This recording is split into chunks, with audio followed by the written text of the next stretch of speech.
O Senhor esteja convosco. Anúncio da Boa Nova da Salvação, escrita por Lucas. Naquele tempo, o povo estava na expectativa e todos pensavam em seus corações se João não seria o Messias. João tomou a palavra e disse-lhes: Eu batizo-vos com água, mas vai chegar quem é mais forte do que eu, do qual não sou digno de desatar as correias das sandálias. Ele batizar-vos-á com o Espírito Santo e com o fogo.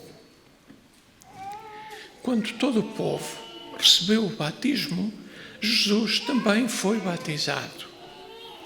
E enquanto orava, o céu abriu-se e o Espírito Santo desceu sobre ele em forma corporal de uma pomba. E do céu fez-se ouvir uma voz: Tu és o meu filho muito amado, em ti pus todo o meu agrado.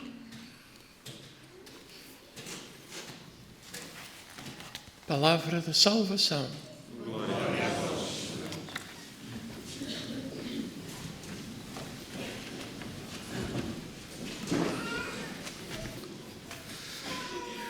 Depois deste tempo de Natal, da oitava de Natal, do domingo dos Magos, ainda em sintonia com esse tempo, mas a iniciar um tempo novo, o tempo comum, temos hoje esta festa, a festa do batismo do Senhor.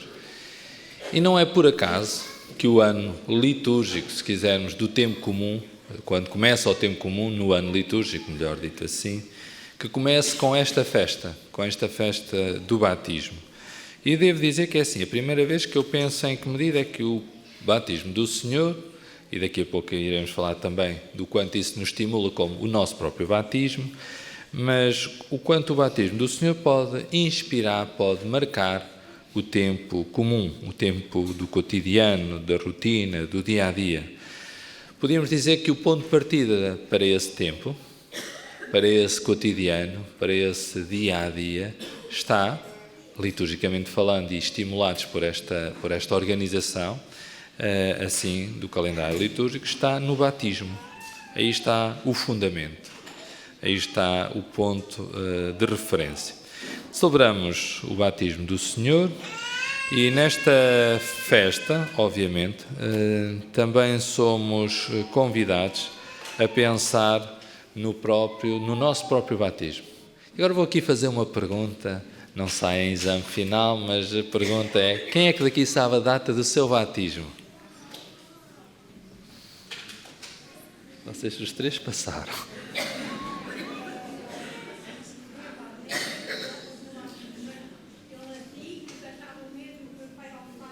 Pronto, é isso. Então, há aqui uns tantos que já têm a tarefa feita. Os que não levantaram a mão e os que levantaram a mão e não sabem, depois devem confirmar efetivamente a data do seu batismo. Porque é uma data muito importante. É uma data muito importante. E hoje temos então o privilégio, a oportunidade de agradecer o facto de sermos batizados. De agradecer, porventura, e tornar presente os nossos padrinhos, que de algum modo, como diz o inglês, Godfather e Godmother, representam a presença de Deus, de algum modo, ali em nós.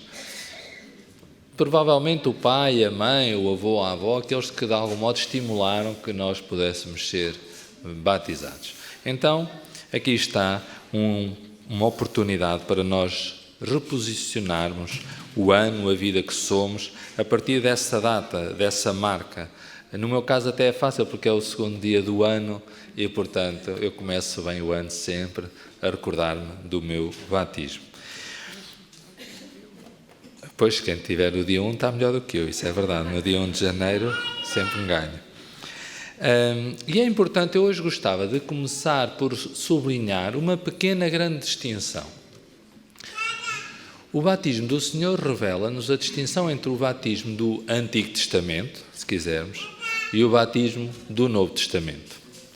O batismo com que os profetas e tantos foram batizados e aquele que é o batismo de Jesus, o batismo de João, que nós chamamos Batista, e o batismo de Jesus, naquele em que cada um de nós foi batizado.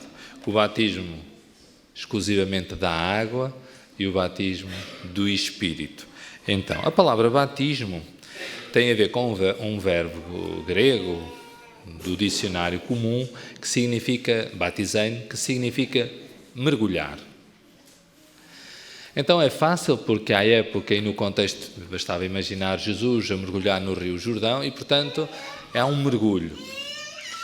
E a questão é que mergulho é esse no Antigo Testamento e que mergulho é esse no Novo Testamento. O batismo do Antigo Testamento é essencialmente um batismo de penitência, de purificação dos pecados, de purificação. Isto é como nos dias de batismo, as crianças choram, isso está tudo alinhado. Então, de purificação. Significa isso o quê? O batismo do Antigo Testamento é um batismo que está, sobretudo, centrado no passado. Purificar os pecados, limpar o que não está bem, para depois começar uma vida nova. Então, o batismo do Antigo Testamento é essencialmente um batismo centrado no passado.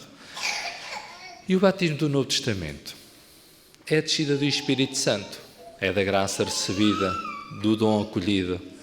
É a oportunidade que nós temos de pensar não tanto o passado, mas o presente lançado no futuro. Então, o batismo do Antigo Testamento está mais virado para o passado, o batismo do Novo Testamento, o Espírito Santo está nesse acolher de graça e de olhar no presente com os olhos de futuro. Então, no batismo de Jesus, percebemos o nosso próprio batismo. E como é que foi o batismo de Jesus? Hoje temos um relato muito bonito de Lucas, que, por acaso, não é de Lucas, que engraçado. É de Lucas, estava a ver que me estava aqui a falhar qualquer coisa. Porque o terceiro ano, o ano C, é essencialmente de Lucas. Já fizemos essa explicação, cada ano corresponde a um dos evangelistas. Então, no relato de Lucas, temos um modo de compreender o batismo do Senhor e nele o nosso próprio batismo, e é um relato muito, muito profundo e bonito, diria assim. Então, a primeira coisa é que enquanto Jesus rezava, e Lucas põe muitas vezes Jesus a rezar e diz-nos que ele rezava, a oração é de facto o lugar dessa comunhão com o Senhor e com os irmãos. Enquanto Jesus rezava, abriram-se os céus. É a primeira imagem do batismo, os céus abertos. A ideia dos céus fechados não é uma imagem do Novo Testamento. A ideia de um Deus distante da humanidade não é a imagem do Novo Testamento. É exatamente um céu aberto, como se fosse um abraço entre o céu e a terra, disponível. O céu aberto. E desse céu aberto, que é de algum modo o lugar onde queremos chegar e é o lugar que nos anima na peregrinação, esse céu aberto, ou desse céu aberto, desce o Espírito Santo, o segundo aspecto do batismo do Senhor. Então esse Espírito Santo, esse Espírito do céu, esse Espírito de Deus, é a Trindade. Se repararem, está aqui a Trindade. Depois vamos ver como, mas para já o Espírito Santo, Jesus, estão já dois elementos dessa Trindade. E depois continua o texto. Deus, que nos toca pelo seu Espírito, depois faz ouvir uma voz. Tu és o meu filho muito amado. Qualquer uma destas palavras dava uma tese de doutoramento, praticamente. Tu és o meu filho muito amado. Então temos o Pai, o Filho e o Espírito Santo. Que, aliás, quando nós celebramos o batismo hoje, o que é que fazemos? Derramamos água, retomamos a força do Antigo Testamento, mas depois damos-lhe o sentido novo e a força do Novo Testamento, que é a descida do Espírito Santo, essa graça, e invocamos a Trindade. Cada uma destas palavras, eu digo que dá uma tese porquê. tu. Esta ideia do tu é da relação próxima. É um Deus próximo, a aproximar-se de cada um dos nós, dos nossos corações. Tu és o meu filho muito amado, esta posse do amor, não a posse do domínio, que é, somos dele, temos uma pertença, pertencemos a alguém, não estamos abandonados na história da humanidade. No batismo temos um pai a quem podemos dizer pai também.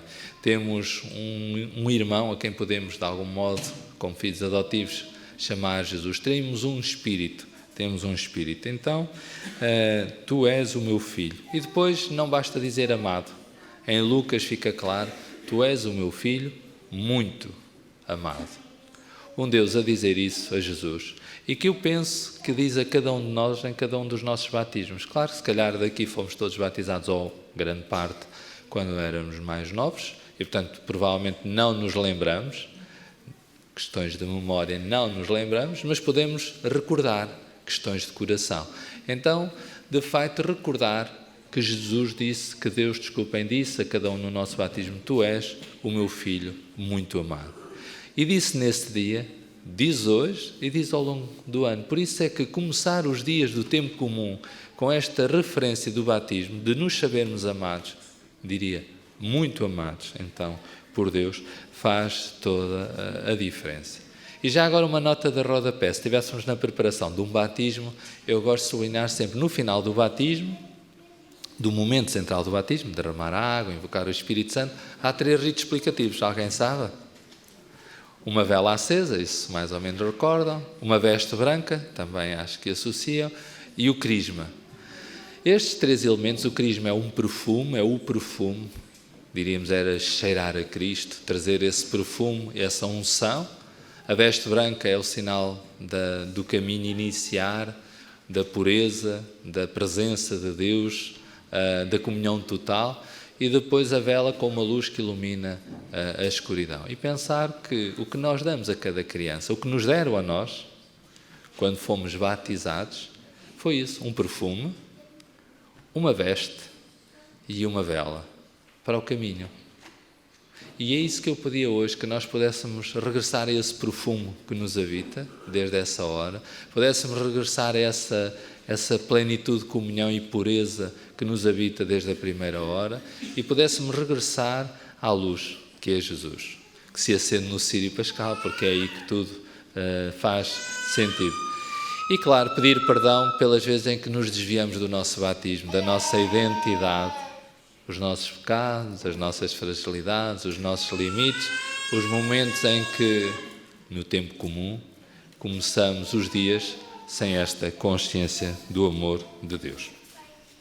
Então pedia ao Senhor que nos ajudasse a todos, a cada um de nós, a viver com esta força do batismo que nos habita, com esta graça e esta presença do Espírito Santo que nos inspira, e que os nossos gestos dos tempos comuns, as nossas palavras dos tempos comuns, tivessem esse perfume também do crisma, tivessem essa luz do batismo e tivessem essa cor branca da festa e também da humildade, do começo e do recomeço. Que o Senhor faça de nós verdadeiramente filhos muito amados de Deus.